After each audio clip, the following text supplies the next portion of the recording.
Hi, my name is Cindy Cipriani. Great. I'm from near the Pocono Mountains in the Lehigh Valley.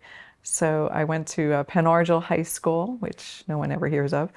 It's near Nazareth, Pennsylvania, and moved to New Jersey when my son was about ready for kindergarten, so a long time ago.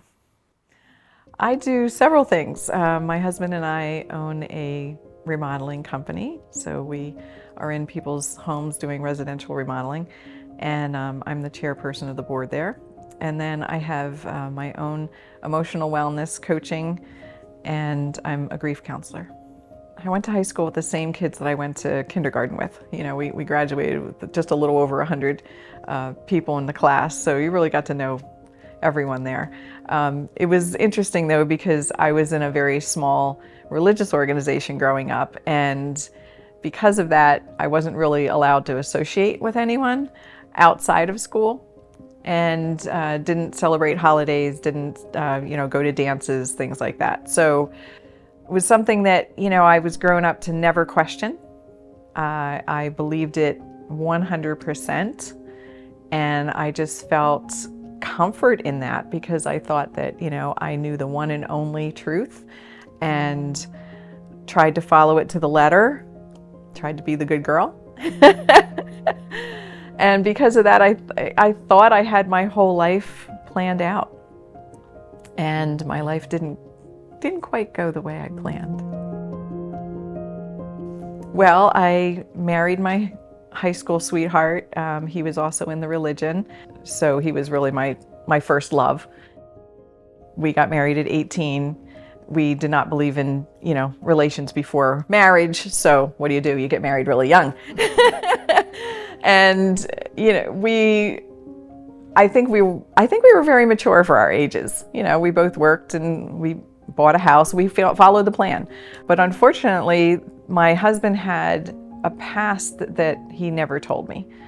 So when my older son was 6 months old, I found him in the nursery just bawling, and I thought something happened to the baby. He took me outside the room and he said, when I was 6 months old, my natural father left me.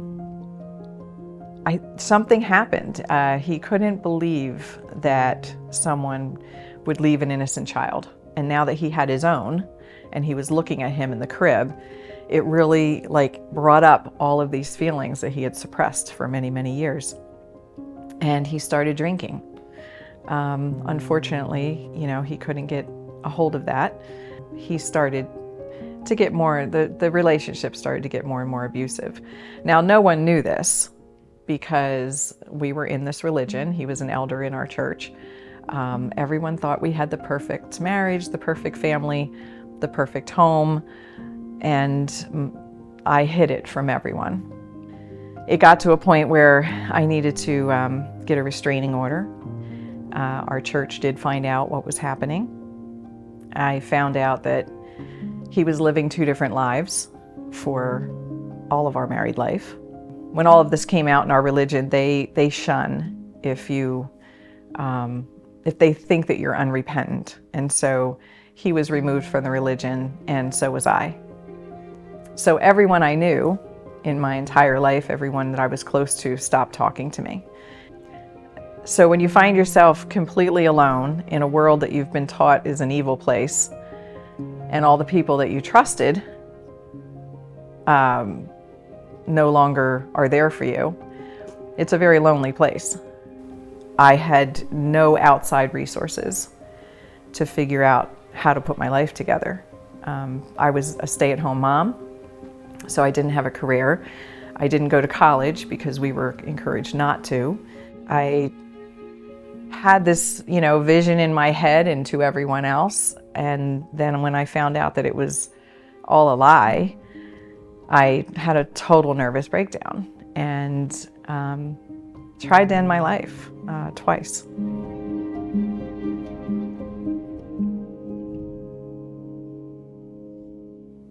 So I ended up in a mental institution for a little while, trying to recover from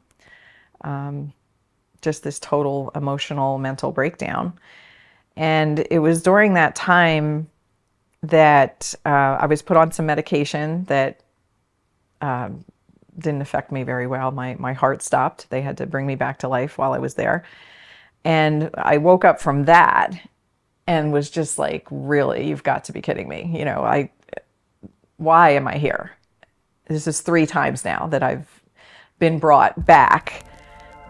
And this is the prayer I said, please give me clarity so that I can commit to overcoming all my challenges, to create a plan for me and my boys so that I can celebrate life again. And I kept praying that prayer, and those 5 words that start with C, which was clarity, commitment, challenges, creating a plan, and celebrate, became my lifeline. And I really feel like that was an answer to my prayer, that it was a step-by-step process that I could put into place to try and put my life back together. And so I had to say, okay, well, who am I? Spiritually, emotionally, physically, mentally, who can I trust? And I went through writing down, I started what I called the Book of Cindy. And I got that from the Bible, because the Bible books are in people's names, right? So I started the Book of Cindy. And in the Book of Cindy, I wrote down things I knew for sure. Things that I believed. I didn't care if anybody else did or not, but this is what I believed. And then went on a quest to find out if that was true. And some of them I found out was not true. Some of them I had to change. I visited every church in the area, synagogue, mosque, you name it, I went, because I wanted to know what I didn't know. And I had been kept and sheltered from all of that. And I thought, I want to know what else is out there. During that time, during that quest, I also had no money. And people say, well, how could that be? You know, you had this, you were upper middle income family, beautiful home. How can you have no money? Well, my ex-husband went to the bank. He took out every penny that we had. I couldn't buy milk for my kids. I couldn't go and buy a loaf of bread, which was totally new to me. I had never had this experience before. And one day there was a knock on the door and a woman was there and she had bags of groceries. Didn't know who she was. She told me that she had gone to my church and that she had heard what happened to me, and she just felt impelled to come over. She was amazing. It was kind of like a dream. It was like weird, but she helped me so much. And she said, you know, there's counseling. You can go get some counseling.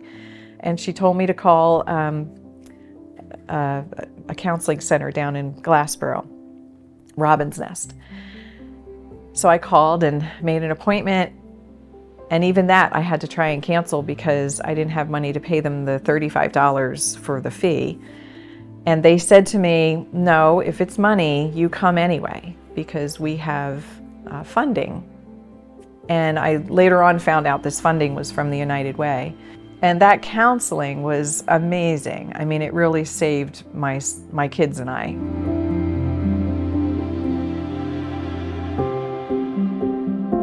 Well, I started volunteering at a center for abused women that was in Woodbury.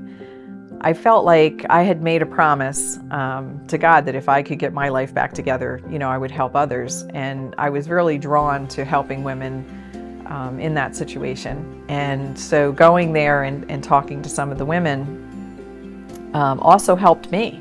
I learned just as much from them, I think, as they did from me. So I didn't think I could get a job. I didn't have enough confidence to go for a job interview. So I started my own cleaning business, kind of by accident.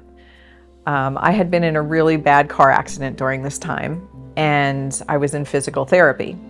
And again, I had no money to pay the physical therapist. And so he called and he said, haven't you been coming? You know, you have to do this to rehab your back. And I said to him, you know, I don't have the money. And he said, okay, well, we'll figure out some kind of barter. And so he's like, what can you do? I said, I don't know. He said, well, what are you good at? I said, well, I know I'm a really good wife because I always kept a beautiful home. You know, I cooked, cleaned, baked, organized, did all those things. He said, well, I have no time to do any of that. So if you can come and do that for me, I will do your physical therapy and we'll barter. And he said to me, you know, there are a lot of people that would pay for this because there's a lot of busy professionals who don't have time to do these things. You should start a business. I said, oh, I don't know how to start a business. Oh, you should start a business. So I, you know, read books on how to do this, and I started a business, and I called it I Need a Wife. Because that's what people would say to me. When I said I was a wife, you know, and I did all these things, they'd be like, well, I need a wife. I don't have time to do any of that stuff. So he started telling his clients, and I picked up a few more clients, and I started my business. And then I started hiring women out of the house that they were living in for a domestic violence.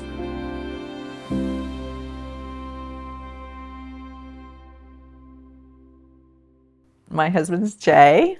I actually met Jay at Rowan College. He was giving a seminar, and afterwards I went up to him because I was having a problem with a contractor at one of my job sites. So I asked him, and he said, well, do you have a card? Because I'll give you a call. I have to get going. So I handed him my business card, and it said, I need a wife. And he said, oh, I don't need one of those. Because he had just gone through a divorce, which I didn't know, but I said to him, oh, it's not a dating service. It's, you know, I do small home repairs. I, you know, do cleaning. I do all the things a wife, you know, would do. And he goes, oh, okay. So he actually called me a couple weeks later and hired me to go to his job sites to do like their punch list. So, because I knew how to repair things.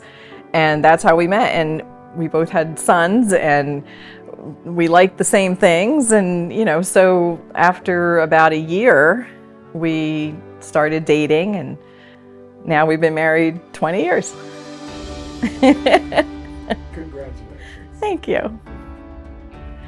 Well, my book is The 5C Solution, Discovering Clarity and Confidence in Times of Change. It's a very simplistic book because when you're going through change, your emotions are high and it's hard to think logically. And so you can't get some big manual and try and follow it. It has to be very simple. And so this book is very simply how step by step to start looking and analyzing your life the way I did in those 5 areas: spiritually, emotionally, mentally, physically, and with your relationships. I used to think that everything that I went through was just, I couldn't understand it. And now I realize I had to go through that, because when I look back at the person that I was a very judgmental, black and white person. I followed rules that I truly believed that did not have any type of grace. I was doing the same thing my mother did to my father, judging and thinking he wasn't, you know, doing the right thing and blah, blah, blah, you know. So even for my ex-husband, I love who he was. I love the children that he gave me. I love who he still is. And I wish him nothing but the best. I actually reached out to him and apologized to him a few years after we got divorced, because all of this taught me what I was doing wrong in that marriage. And it wasn't all him. A lot of it was me and my judgment of him. Yeah, I don't like that person. And I'm constantly reminding myself not to go back there.